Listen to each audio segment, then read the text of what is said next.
Now that we've seen the different types of data and levels of measurement we can have, we are ready to explore different graphs and tables, which will allow us to visually represent the data we are working with.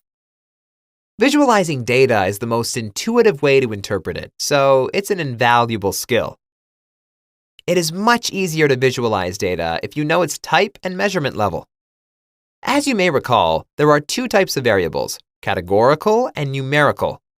In this video, we will focus on categorical variables. Some of the most common ways to visualize them are frequency distribution tables, bar charts, pie charts, and Pareto diagrams.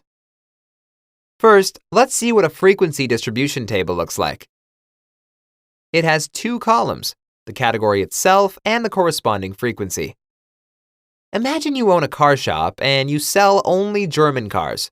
The table below shows the categories of cars: Audi, BMW, and Mercedes, and their frequency, or in plain English, the number of units sold. By organizing your data in this way, you can compare the different brands and see that Audi has been sold the most.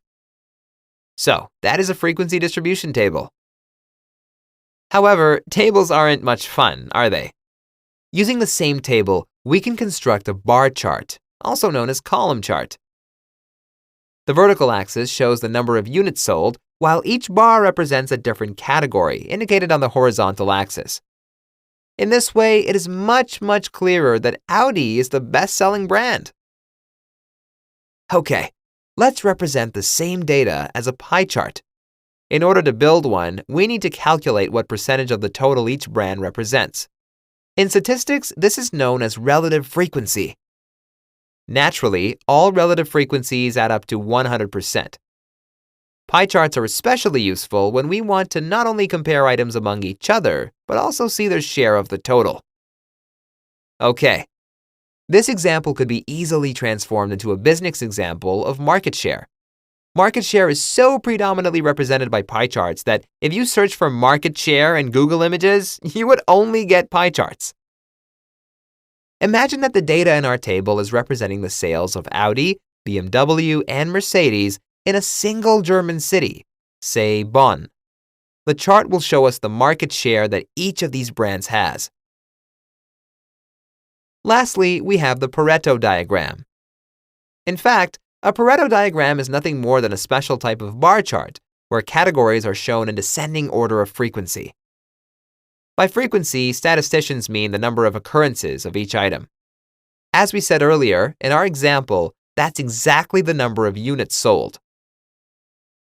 Let's go back to our frequency distribution table and order the brands by frequency.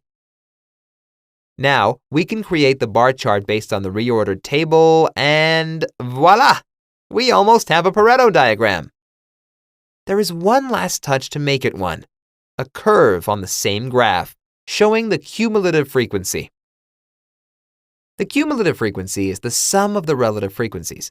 It starts as the frequency of the first brand, and then we add the second, the third, and so on, until it finishes at 100%.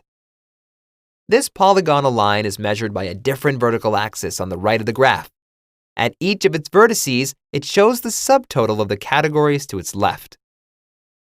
See how the Pareto diagram combines the strong sides of the bar and the pie chart? It is easy to compare the data both between categories and as a part of the total.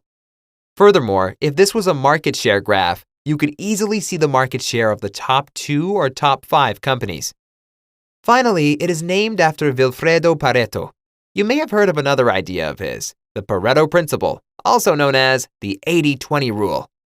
It states that 80% of the effects come from 20% of the causes.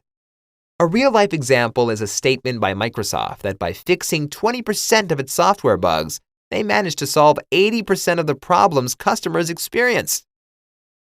A Pareto diagram can reveal information like that. It is designed to show how subtotals change with each additional category and provide us with a better understanding of our data. Okay, these are the main ways in which we can visually represent categorical data. In our next lecture, we will get acquainted with the most useful graphs and tables for numerical data. Thanks for watching.